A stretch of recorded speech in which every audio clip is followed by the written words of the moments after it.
Hello everyone. फिर से आपका स्वागत है मेघास हिंदी एकेडमी में। आज हम यहाँ पर देखेंगे कबीरदास की साखियाँ और इस सीरीज में साखी नंबर 19। लेकिन सबसे पहले कबीरदास जी का संक्षिप्त परिचय।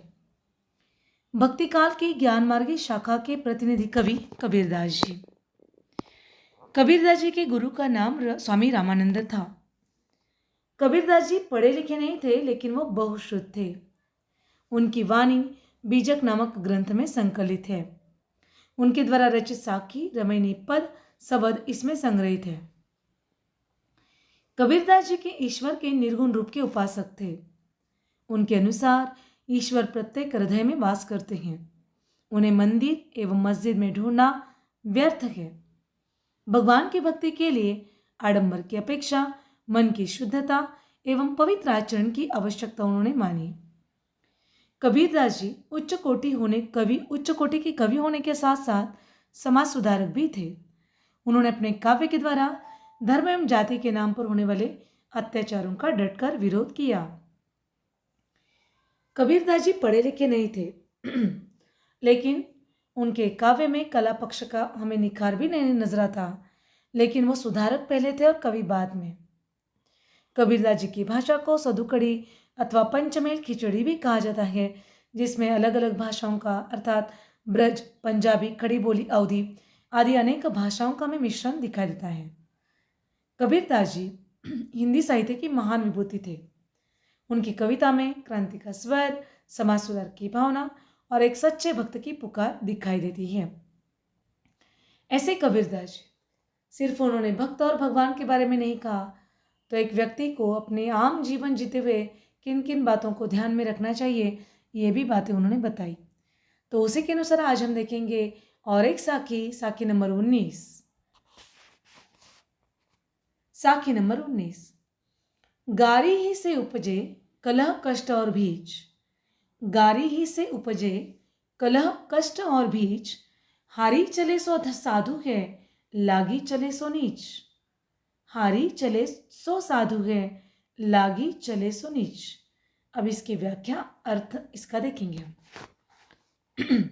इस साखी में कबीरदास जी कहते हैं, गलत शब्दों के प्रयोग से, गाली गलौज से एवं अभद्र भाषा से मात्र कलेश पनपता है, कष्ट का अनुभव होता है तथा मृत्यु समान पीड़ा होती है। कबीरदास जी कहते हैं कि किसी के द्वारा किए गए अभद्र शब्दों को यदि मन पर लगा कर चला जाए तो यह जीवन जीना कठिन हो जाएगा। एक सज्जन व्यक्ति कभी भी किसी की कही बुरी भली बातों का बुरा नहीं मानता। वह अपने शीतल स्वभाव से सभी बुरे व्यक्तियों का हृदय परिवर्तन कर देता है। जो व्यक्ति उन बुरे लोगों को उत्तर नहीं देते वे साधुओं के जैसे होते हैं, और जो उनको उल्टा उत्तर देते हैं वे नीच स्वभाव के होते हैं। इसलिए मनुष्य को अपना स्वभाव साधु की तरह रखना चाहिए या फिर बनाना चाहिए। और एक बार यहाँ पर देखेंगे हम साखी नंबर 19। गारी ही से उपजे कलह कष्ट और भीच। हारी चले सो साधु है, लागी चले सो नीच। गारी अर्थात गाली, गाली से उपजे अर्थात उपज, नया निर्माण होता है किसका? कलह का, कष्टों का, और भीच अर्थात दुखों का, कष्टों का क्या होता है? निर्माण होता है। अब ये इन शब्दों को उत्तर न देते हुए जो हार कर आगे चला जाए वो कौन है? साधु है। हारी चले सो साधु है, जो हार कर आगे चला जाए वो साधु है। लागी चले सो नीच, और जो उस शब्दों को अर्थात गालियों को उल्टा उत्तर देंगे वो कौन है? नीच कहा जाएगा, अर्थात उसके संस्कार अच्छे नहीं है। तो यहाँ इस साखी के माध्यम से हमने देखा, अगर आप साधु के स्वभाव वाले हो तो ऐसे बुरे लोगों के मुंह न लगकर अपने रास्ते से सीधा आगे जाओगे, और अगर आपके स्वभाव में थोड़ी भी खोट है तो आप क्या करोगे? उनको उल्टा उत्तर देना शुरू करोगे। तो यहाँ पर साधु के स्वभाव की और एक बात हमें यहाँ पर पता चल जाती है। आशा करती हूँ ये वीडियो अर्थात आज की साखी आपको बहुत अच्छी लगी होगी।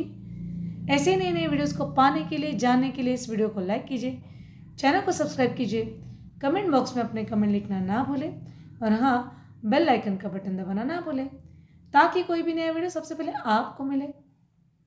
और हाँ, सबसे बड़ी बात, ये अच्छे अच्छे दोहे, अच्छी अच्छी बातें अपने दोस्तों के साथ, अपने मित्रों के साथ शेयर कीजिए ताकि उन्हें भी इन बातों का लाभ मिल सके। तो नए नए संस्कारों के साथ, नई नई बातों के साथ आपसे मिलते रहेंगे बार बार।